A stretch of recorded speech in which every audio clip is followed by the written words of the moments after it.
Bubbles, bubbles. Good morning. Hey, welcome to the 5 a.m. Mester Scrum Show. Hope you're doing well today. And today is 109th, 1009th episode. And I was trying debating what the topic would be for today, and then I saw it was the ninth, and I said 9. Well, it's how to say no. Excuse me. I had a cough there, Bubbles. I think it's cat fur. I've been petting her all morning. There's cat fur floating. I think she comes here to get me to pet her to get the cat fur off so she doesn't puke like her episode yesterday. Talking about her puking. Hi, you want to show everyone? Oh, there I am. There's Bubbles. She's here. And I called her name, so now she's like, "Oh, I'm here. Pet me." So today I want to talk about how saying no can be tough. Let's admit it. Saying no to things is very tough. And I had this offer to speak at a podcast on agile transformation. And I was like, ooh, I really was wanting to do it, but I had to say no. So I want to go through the steps I took to getting to that final no and say I couldn't do it and why. Balancing quality, more negatives and positives, not making anyone happy. All these kind of things go into why we have to say no. And I'm giving a podcast example of me being on a show, but this applies to a team when customers and business people come in and want to give you more stuff. Sometimes you just have to say no, and there's a reason why. And you have to work maybe through these. There's some steps that I took to offer that out. So this is a 5 a.m. Mester Scrum show, and we have Bubbles over here who's pestering me for being petted. And we talk about Scrum and Agile in a very practical, tactical way. So you can bring value to your customer, not work crazy hours to bring that value to your customer, and have a little fun along the way. And I think I'm going to hit all 4 of those points in this episode. So the saying no, just like no. Well, the Scrum guide says we shouldn't do it, or it's not said in the Scrum guide, so it's no. Well, that's not necessarily true. But in this case, this is a value proposition. I'm going to say my steps to saying no. So I got a message on LinkedIn about getting invited to a new podcast program. I wanted to talk about agile transformation. I was really looking forward to it. It looked really interesting. And I was like, cool, this would be cool. But the one day, and I said, okay, well, give me a date. Well, they gave me a date. And that date, I'm not going to be available. I'm going to be out of town. There's no way I can be that. And so what I offered to them was, when I said no, I said, I can't make that date, but I can do these dates and these dates. And I gave them a whole list of dates. Well, they came back and says, no, it's got to be that date. And I'm like thinking about it. And I'm like, okay, if I pick that date, what are my problems? I'm on travel. I can't guarantee the quality of the connection to doing the podcast online, right? So my quality could be at question if I try to do it on that date because I'm going to be in a hotel or something, it just won't be there. 2, I got a lot of other things going on that same date, same time that will pull me in different directions. Now I had multiple customers, other customers, my kids, right? And they're going to want me to do something that day. So I have a conflict there. So here's one of the things. I offer the dates, they said no. So what I had to start doing is weighing these options.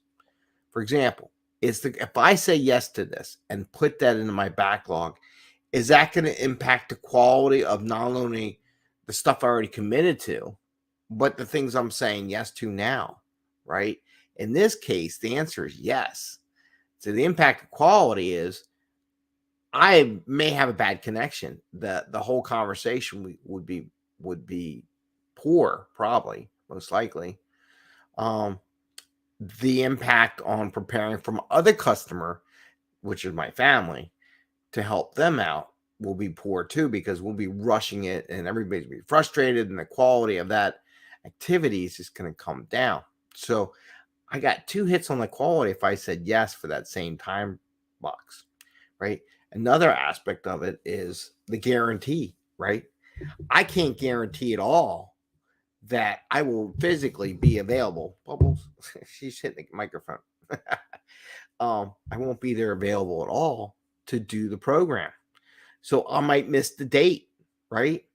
And not even miss the date. and if I said yes and there's no alternative, there's no show. So there's nothing for them to do. They can come up with an alternate. It's their choice. The other thing is, which I don't understand why there's only one date, but that's another story. That's not a very agile way of thinking. Especially when you give alternatives. But then the other thing is, I would be late with the other event. So now I'm a double negative. Like I said, is it just create more negatives? One, it affects quality. Don't know if the quality of the activity is going to be good for either one of my clients. And I don't know if I can do either one of the clients. So saying yes to the activity would be a potential double negative. Both negative for them as someone who I would do stuff business in the future, and for my family in that case, because I'll be a grumpy jerk and everyone be late and be frustrated. Why are you doing this? Why we're doing this fun activity? So it's just not gonna work out. So I had to say no. I said, I'm sorry, I can't make it.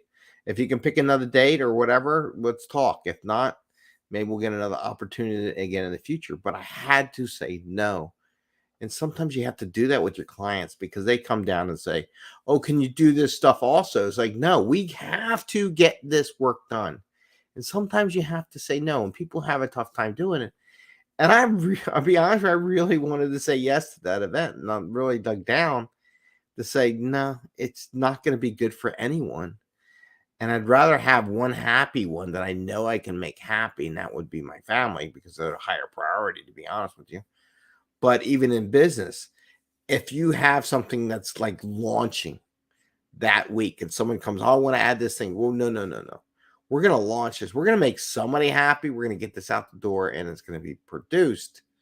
I'm not going to put that in jeopardy, especially when we're this close. You're just going to have to wait. I mean, it's just going to have to be, because if we don't get this, then no one will be happy.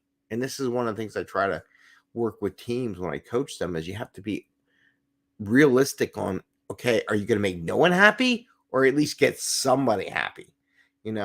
By taking on the extra work, is that going to result in no one be happy? You're going to miss dates, delivery dates, like the example in this podcast program that I was going to do. And the kids, I said, I was going to be late for both of them. Neither one will be happy. They'll be all grumpy. I'll catch the gist for it. At least maybe I couldn't do the one. They're going to be upset that I couldn't do it. But I will have at least one person happy. So you delivered one product, at least that one group will be happy. Not everyone's going to be happy. It's the deal with saying no and your limited resources. There's only one of me, and there's not so much time or availability to use the same time box. You can't multitask everything. So it was tough. But here's a couple of things I did on my way to saying the final no. When I looked at the dates and my bandwidth that day, offered alternatives to that ability to do that. Okay. So I offered alternatives, whether or not they take it. They couldn't take it. They couldn't match my alternatives. And I said, my quality would be, if they really had to do that, my quality would be lower. No one's going to be happy. I just know it. So I had to say no. Now here's the final kicker on this. No. You have to be accepting of you saying no, right? Fine with it. You have to get to the point. I said no.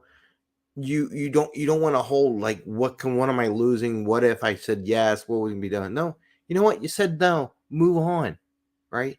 And that was the other part that we have to get on. We said no. It's gonna be no. Unless something comes up, I'll let you know. But it's a no, and be happy with that and be fine with that and move on, because there's so much other stuff that needs to be done anyhow. There's so much work out there. There's so much things people may not think there is, but there is so many things to do. You have to be comfortable with your decision. And that makes it easier to say no, is that you get used to that comfort of like, Yeah, I had to say no. I did my due diligence, offered alternatives, but I said no.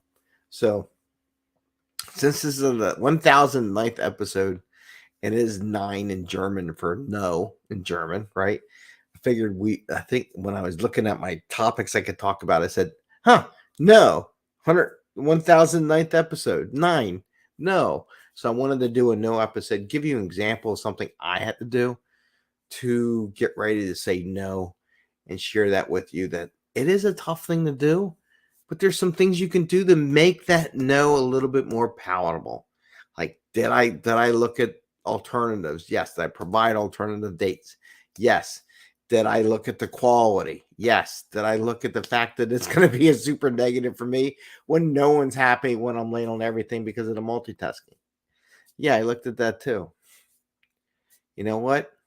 Just pick one that you're going to be happy with, be done with it. The other stuff, either come back or not. If they really want you, they'll ask for your help. Trust me. They've been waiting long enough for something. Something else will come along. But at least you make someone happy.